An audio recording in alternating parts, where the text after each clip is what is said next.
Consider the numbers 4 power n where n is a natural numbers. Check whether there is any value of n for which 4 power n ends with the digit 0. ஒரு question கொடுத்துருக்காங்க. இதுதான் example 1 அப்படின்னு சொல்லிட்டு அதில் என்ன solution கண்டுபிடிக்கணும் அப்படின்னா இந்த if the numbers 4 power n for any were to end with the digit 0 then it would be divisible by 5 அப்படின்றத நம்ம சால்வ் பண்ணணும். ஸோ இப்போ நம்ம என்ன பண்ணுறோம் அப்படின்னா ப்ரைம் ஃபேக்டரைசேஷன் நம்பர் அப்படின்னு கொடுத்துருக்காங்க.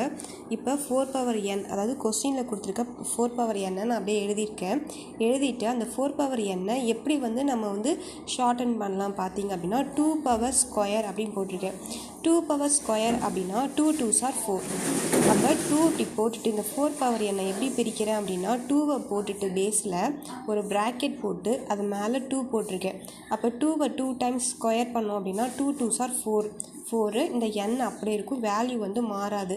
ஸோ அதனால் அந்த டேர்முக்காக இப்படி போட்டிருக்கேன். ஸோ அப்போ only prime in the factorization of 4 power n is 4 power n-க்கு ஒன்லி ப்ரைம் ஃபேக்டரைசேஷன் பண்ணால் இதோட வேல்யூஸ் என்னென்னா 2 அப்படின்னு சொல்லியிருக்காங்க.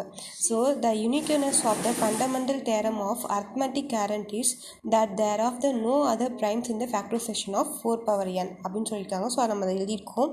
அதுக்கப்புறம் பார்த்தீங்க அப்படின்னா so there is no natural numbers n for which 4 power n ends with the digit 0 அப்படி சொல்லியாச்சு. ஸோ அப்போ என்ன அப்படின்னா நமக்கு தெரிஞ்சது தான் you have already learned how to find the HCF and LCM of two positive integers using the fundamental theorem of the arithmetic in earlier classes without realizing it. So this method, இந்த method தான் is also called the prime factorization method அப்படி சொல்கிறாங்க. இதை தான் let us recall this method through an examples. இதுக்கும் கொஞ்சம் examples இருக்குது, நம்ம பார்க்கலாம்.